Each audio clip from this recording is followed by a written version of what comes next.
রাতেই আমি এতগুলো চাবির দায়িত্ব পেয়ে গেলাম। আর এই চাবির দায়িত্বটা কে দিল, কেন পেলাম, জানতে হলে সম্পূর্ণ ভিডিও দেখতে থাকুন। আসসালামু আলাইকুম এভরিওয়ান, অনেকদিন পরে আবারও ফিরে এসেছি। তো আজকে চলে যাচ্ছি ঢাকার উদ্দেশ্যে, রওনা দিয়ে দিয়েছি। সাথে আছে আমার আম্মু, আমার ফ্রেন্ড।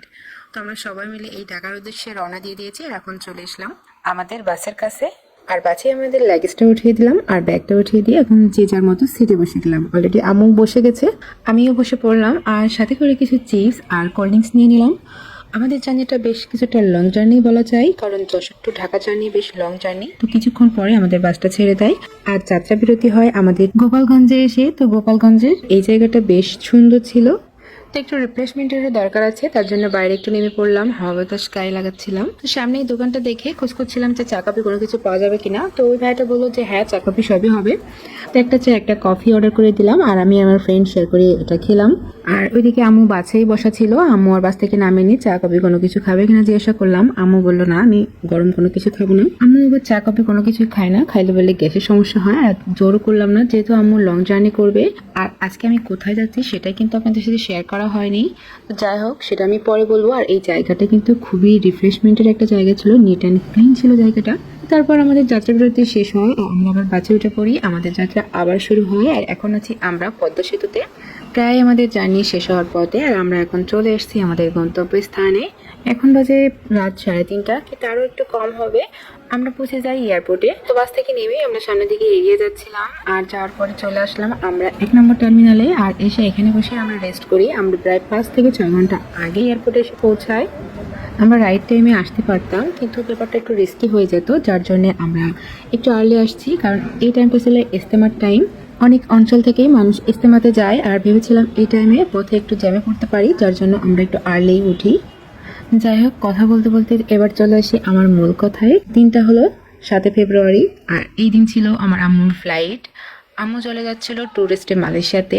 আর এই দিনটা খুবই কষ্টেরও ছিল আমার জন্যে, আবার খুবই ভালো লাগারও ছিল বলা যায়। কারণ এই দিনটার জন্য আমার আম্মু অনেক দিন থেকে অপেক্ষা করছিল। আর আমিও অপেক্ষায় ছিলাম যে আম্মুর এই ভালো লাগা বা আম্মুর এই এক্সাইটেডমেন্টের ব্যাপারটা যেদিনকে সাকসেস হবে, আমার আম্মু অনেক খুশি হবে। তো আমার খারাপ লাগাটাকে পিছনে ফেলে আমি আস্তে আস্তে সামনের দিকে এগিয়ে যাচ্ছি আমার আম্মুকে বিদায় দিতে।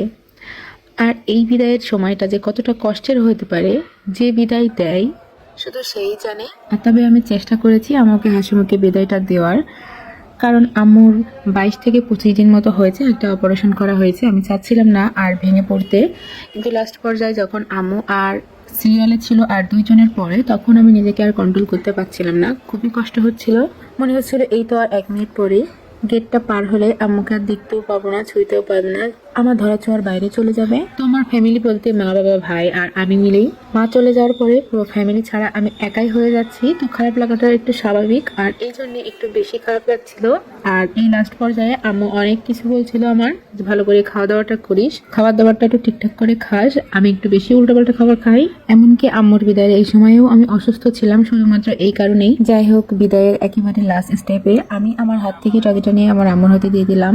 আম্মু আস্তে আস্তে চলে যাচ্ছে গেটটা পার হয়ে চেকিং এর দিকে। আর এই মুহূর্তটা না বলে প্রকাশ করা যায় না যে নিজের মাকে এভাবে বিদায় দেওয়াটা কতটা খারাপ লাগা হতে পারে।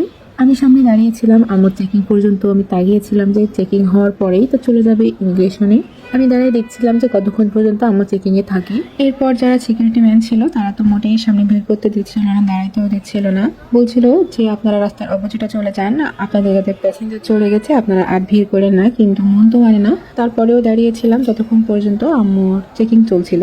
যতক্ষণ পর্যন্ত চোখ যায় আমি দাঁড়িয়েছিলাম। এরপর আম্মু ইমিগ্রেশনে চলে যায়, তখন আর দেখা যায় না। আর তারপর আমি টার্মিনাল 1-এর অপোজিটে এসে বসে থাকি। আমার ফ্লাইট ছিল, মানে এয়ারপোর্ট ক্লোজিং ছিল 8টা 10-এ আর ফ্লাইট ছিল 11টা 10-এ। তো 10:30 পর্যন্ত আমি কোনো রকম জোরজার করে টার্মিনাল 1-এর সামনে থাকি। তারপর ওনারা বাসি দিয়ে টার্মিনাল 2 হয়ে বেরিয়ে যেতে বলে। আর ঠিক তখন আর না পেরে বেরিয়ে যেতে হয়, কারণ আমি চাচ্ছিলাম ফ্লাইট পর্যন্ত ওখানে বসে থাকবো, ফ্লাইটের কথা শুনে তারপর চলে যাবো। কিন্তু সেটা আর হলো না। কি অদ্ভুত না, টার্মিনাল 1-এ সবার প্রিয় মানুষদেরকে এয়ারপোর্টে ছেড়ে ভিজার চোখ নিয়ে রুমে ফিরছে। আর টার্মিনাল 2-তে সবার প্রিয় মানুষের আসার অপেক্ষায় প্রিয় মানুষদেরকে নিয়ে হাসতে হাসতে ঘরে ফিরছে। তো এই এয়ারপোর্টে এক সাইডে আসে কান্না আর এক সাইডে আছে হাসি, এক আজীব দুনিয়া, তাই না? তো তারপর আমি নিস্তালায় এসে দাঁড়ায় থাকি আম্মুর ফ্লাইট হওয়ার আগ পর্যন্ত। তো 11টা 10-এ আম্মুর ফ্লাইট হয়, আমাকে ফোন করে জানায়, আর তারপর আমি এয়ারপোর্ট থেকে বের হই। আর এর মধ্যে সব থেকে মজার ব্যাপার হচ্ছে অপর সাইডে অপেক্ষা করছে আমার আব্বু আর আমার ভাই আমার আম্মুকে রিসিভ করার জন্য। তো এইদিকে আমার খারাপ লাগাটার কাছে, আমার আব্বু আর ভাইয়ের খুশির কাছে, আমার মার খুশির কাছে আমার খারাপ লাগা কিছুই না। আর সত্যি বলতে আমি অপেক্ষা করছিলাম যে কবে সেই দিন আসবে আমার আম্মুকে আমি বাপ আর ভাইয়ের কাছে পাঠাইতে পারবো, কারণ আমার আম্মুর অনেক দিনের ইচ্ছা ছিল আমার ভাই আর বাপের কাছে যাওয়ার। তো ফাইনালি আজকে সেই দিন। আমার খুবই ভালো লাগছে। এই খারাপ লাগার পিছনেও ভালো লাগা লুকিয়ে কিন্তু অবশ্যই আছে। আর সবাই দোয়া করবেন আমাদের পুরো ফ্যামিলির জন্য। ভালো থাকবেন, দেখা হবে অন্য কোনো ভিডিওতে। আল্লাহ হাফেজ।